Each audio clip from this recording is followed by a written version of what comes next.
December 7, 1941. Pearl Harbor, a date which will live in infamy. 353 Japanese aircraft descend upon the unsuspecting American fleet in a coordinated surprise attack that would drag the United States into World War II. But what if there had been just any modern fighter jet sitting on that airfield? What if a single F-35 Lightning II had been there, fueled and ready? Could one aircraft from 2025 change the entire course of history? The answer might surprise you. Picture this technological monster, an F-35 Lightning II. This isn't your grandfather's fighter plane. We're talking about a machine that can reach Mach 1.6, that's 1,220 miles per hour. Compare that to the fastest Japanese aircraft at Pearl Harbor, the legendary A6M0, which topped out at a mere 330 miles per hour. The F-35 is nearly 4 times faster.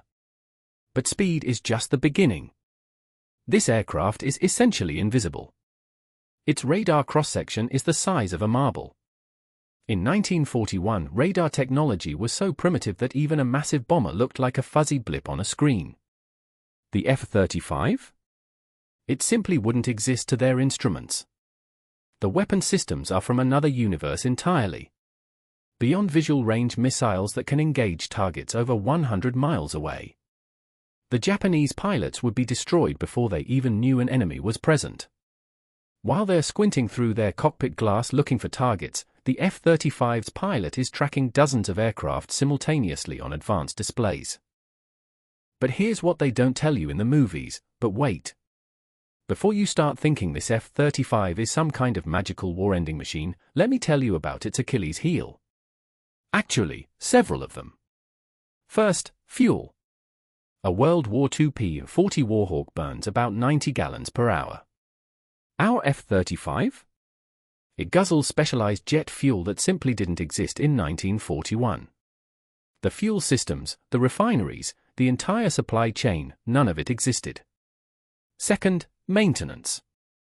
This isn't a machine you can fix with a wrench and some elbow grease.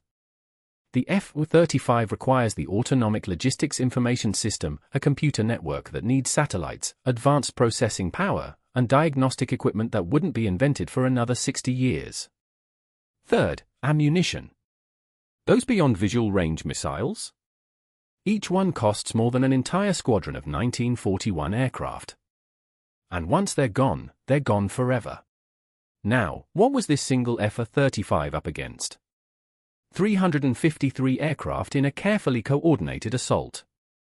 Nakajima B-5N Kate torpedo bombers, HED-3A Valve dive bombers, and those nimble A6M0 fighters. These weren't sitting ducks, they were experienced pilots flying proven aircraft in a meticulously planned attack. The technological gap was staggering, yes. But numbers? Numbers were overwhelmingly against our lone modern fighter. The moment everything changes. 7:48 a.m. The first wave approaches Pearl Harbor. But this time, one radar operator sees something impossible on his primitive screen, or rather, he doesn't see it. Our F-35 pilot, let's call him Lieutenant Rodriguez, is already airborne.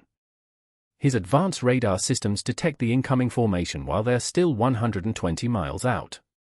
To him, it's like having godlike vision, he can see everything while remaining completely invisible. The Japanese formation is flying in perfect coordination, following their attack plan to the letter. They have no idea death is stalking them from an impossible distance. Rodriguez locks onto the first targets.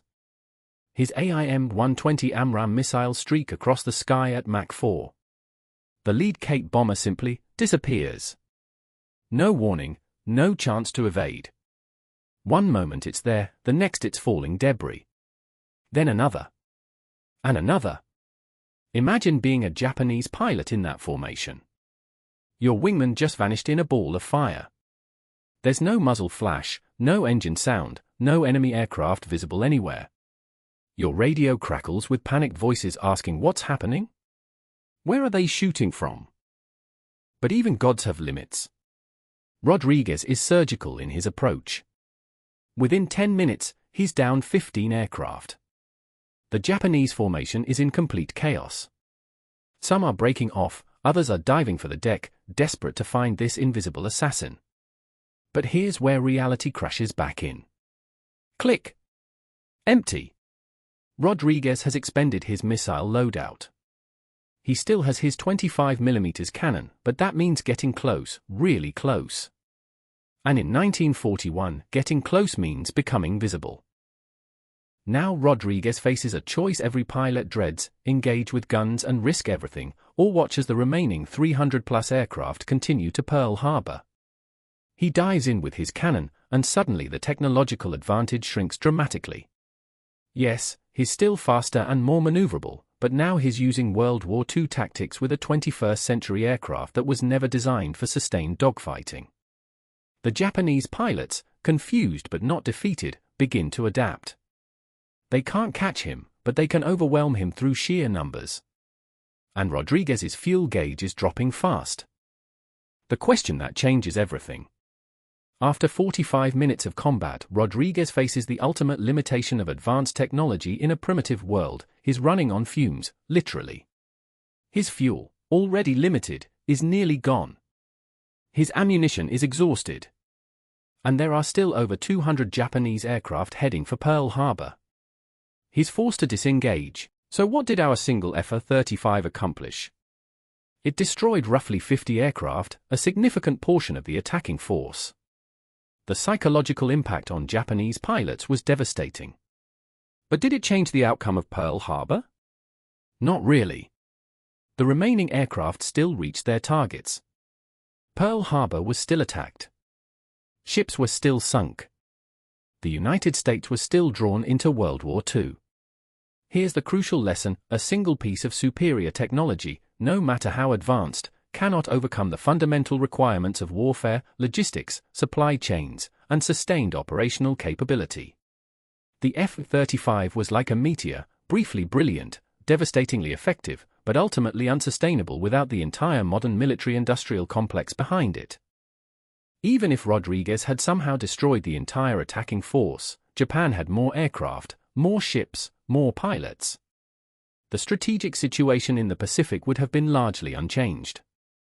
Japan's early success depended on rapid conquest before American industrial capacity could respond, and one fighter, however advanced, couldn't prevent that industrial awakening. The intersection of advanced technology and primitive logistics reveals a fundamental truth about warfare: it's not just about having the best weapon, it's about having the infrastructure to sustain that weapon in battle. Our F-35 at Pearl Harbor would have been devastating for about an hour. Then it would have become the world's most expensive paperweight. But here's my question for you: what if instead of one F-35, it had been one modern aircraft carrier with a full air wing? Could that have changed history? Or would logistics still have been the ultimate limiting factor? Let me know in the comments what you think would have happened. And if you want to explore more impossible military scenarios, hit that subscribe button, because next week, we're asking what would happen if a single modern tank battalion faced off against Napoleon's entire army at Waterloo. The answer might just blow your mind.